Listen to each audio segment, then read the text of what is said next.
الحمد لله وحده والصلاة والسلام على من لا نبي بعده وعلى آله وأصحابه الذين أوفوا عهده ولعنة الله على دجال القاديان الذي قد تنبأ بعده. أما بعد فأعوذ بالله من الشيطان الرجيم. بسم الله الرحمن الرحيم. ما كان محمد أبا أحد من رجالكم ولكن رسول الله وخاتم النبيين. صدق اللہ العظیم. قوت عشق سے ہر پست کو بالا کر دے، قوت عشق سے ہر پست کو بالا کر دے، دہر میں اسم محمد سے اجالا کر دے.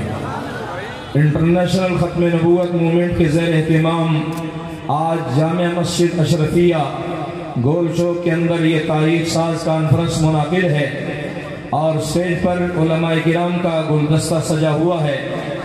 میں سب سے پہلے میزبان مکرم جناب محترم قاری احمد علی ندیم صاحب امیر پنجاب اور محترم جناب قاری وقار احمد عثمانی صاحب خطیب جامع مسجد حاضہ، ان کو قاری سیف اللہ صاحب، مفتی محمد علی صاحب، مولانا مفتی محمد افضل صاحب اور پیر عبدالوحید ڈوگر صاحب، دیگر جو جماعتی ذمہ داران ہیں، میں ان تمام حضرات کو، احباب کو، ان کی پوری ٹیم کو آج کی اس کانفرنس پر مبارکباد پیش کروں گا.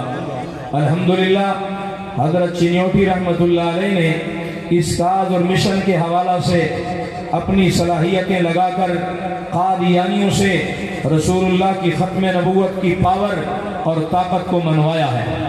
اور ہمارے اکابرین حضرت چنیوٹی ہوں یا دیگر اکابرین ہوں، آج میں تذکرہ کرنا چاہوں گا جہلم کی سرزمین پر ایک اللہ کے ولی حضرت مولانا قاضی مظہر حسین صاحب رحمت اللہ تعالی علیہ. اللہ اللہ، کون قاضی مظہر حسین صاحب؟ یہاں گلور کوٹ کے اندر تشریف لائے تو حضرت مولانا عبدالمجید صاحب لدھیانوی کے روڈ پکا والے حضرت بڑی گرفت فرماتے تھے. تو کہنے لگے قاضی صاحب یہ آپ نے کون سا کلمہ، کچھ لوگ اور بھی لمبا کلمہ پڑھتے ہیں، آپ نے بھی یہ کلمہ بنا لیا ہے، اصلی کلمہ اسلام لا الہ الا اللہ محمد الرسول اللہ. تو یہ اصلی کلمہ اسلام، نقلی کلمہ اسلام، یہ بات کہاں سے لے آئے؟ تو حضرت صحابہ کے دور میں تو نہیں تھا.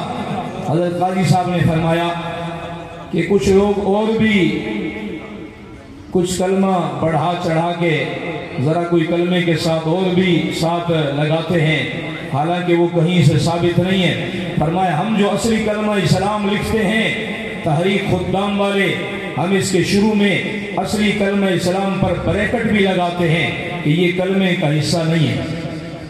اور نمبر 2 کہ صحابہ کرام کے دور میں تو یہ کلمہ نہیں تھا، اصلی کلمہ اسلام یہ لفظ تو نہیں تھا، صرف لا الہ الا اللہ محمد الرسول اللہ تھا. تو آپ نے یہ کہاں سے؟ تو صحابہ کو اس لیے ضرورت پیش نہیں آئی کہ اس دور میں اصلی کلمے کے مقابلے میں نقلی کلمہ کوئی نہیں تھا. اصلی کلمے کے مقابلے میں نقلی کلمہ کوئی نہیں تھا. فرمایا پھر یہ حق چاریار کا نعرہ، حضرت لدھیانوی صاحب اس جواب سے مطمئن ہوئے. پھر فرمایا یہ حق چاریار کا نعرہ، اس کا مطلب تو یہ ہے کچھ لوگ پنجتن پاک کا نعرہ لگاتے ہیں، آپ نے حق چاریار کا نعرہ لگایا ہے تو اور صحابہ کا کیا بنے گا؟ فرمایا نہیں، ہمارے اس نعرے میں علیکم بسنتی وسنت الخلفاء الراشدین المہدیین، اللہ کے نبی کی حدیث اور خلافت راستہ کی طرف اشارہ ہے. وہ پنجتن پاک کا ذکر کر کے باقی صحابہ کی نفی کرتے ہیں، ہم انشار کا ذکر کر کے باقی صحابہ کی عظمتوں کو بھی سلام پیش کرتے ہیں. فرمائے فرق ہے، کوئی یہ مت سمجھے کہ وہ بھی پنجتن کا نعرہ لگاتے ہیں، باقی صحابہ کی گستاخیاں 5-5 گز کی زبان نکال کے، لمبی لمبی زبانیں نکال کے اصحاب رسول کے خلاف بک بک کرتے ہیں. فرمایا ہم ایسے نہیں ہیں، ہم اگر انشار یار کو اور خلافت راستہ کی طرف اشارہ کرتے ہیں تو ساتھ دیگر صحابہ کرام پر بھی ہمارا ایمان ہے.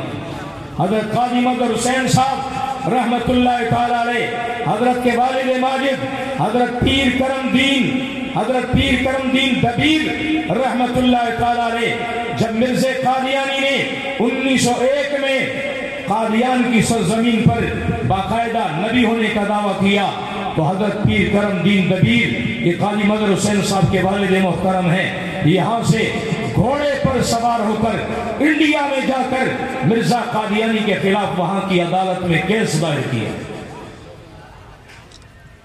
گھوڑے پر یہ سفر کرنا کوئی آسان تھا، لیکن حضرت قاضی صاحب نے گھوڑے پر یہ سفر کیا۔ فرمایا کہ دیار غیر جان پہچان نہیں، بعد میں تو مسلمانوں نے بڑا پروٹوکول دیا، لیکن اس وقت کوئی پوچھنے والا نہیں تھا۔ فرمایا کہ ایک وقت وہ آیا، الحمدللہ فرماتے مجھے مشکلات بھی، پریشانیاں بھی، مالی لحاظ سے بھی اور ظاہری اسباب کے لحاظ سے بھی، لیکن فرمایا اللہ حضور کی ختم نبوت کے صدقے آسانیاں بناتا چلا گیا۔ ایک دن فرمایا میں تاریخ کے لیے جا رہا تھا ایک مرتبہ، تو لاہور انارکلی کے بازار میں ایک مجذوب ملا، میلے سے کپڑے ہیں، پھٹے پرانے کپڑے ہیں۔ مجھے کہنے لگے نوجوان کہاں سے آئے ہو، کدھر جا رہے ہو؟ میں نے کہا جیلم سے آیا ہوں، کوئی ضروری کام ہے۔ کہنے لگے اچھا، مجذوب کہنے لگا اچھا مجھ سے چھپاتے ہو؟ مجھے معلوم نہیں کہ تم مرزا قادیانی دجال کے خلاف قادیان کی سرزمین پر کیس لڑنے کے لیے جا رہے ہو؟ فرمایا مجھے پتا ہے تم قادیان کی سرزمین پر کیس لڑنے کے لیے جا رہے ہو، لیکن اتنی بات یاد رکھو تم نے درخواست دی ہے کہ ہمارا یہ کیس جیلم منتقل ہو، تمہاری یہ درخواست منظور نہیں ہوگی۔ کیوں؟ اللہ رب ذوالجلال مرزا قادیانی کو اس کے علاقے قادیان میں ذلیل کرنا چاہتا ہے۔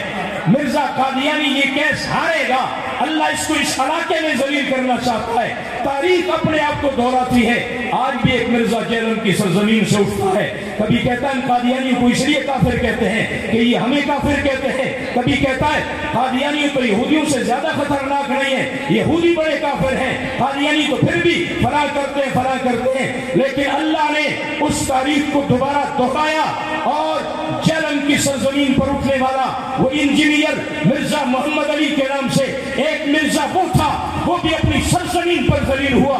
ایک مرزا یہ تھا، اللہ نے اس کو بھی مفتی طارق مسعود کے ذریعے سے ذلیل کر کے دنیا کو بتایا ہے کہ انشاءاللہ اس طرح مرزا قادیانی یا اس کی سچی کھبی آنکھ، دایا بایاں پاؤں اور کوئی بھی سچا کھبا بن کے اس کا ایجنٹ آلہ کار بن کے، راشیوں کا ایجنٹ بن کے، قادیانیوں کا ایجنٹ بن کے آئے گا انشاءاللہ۔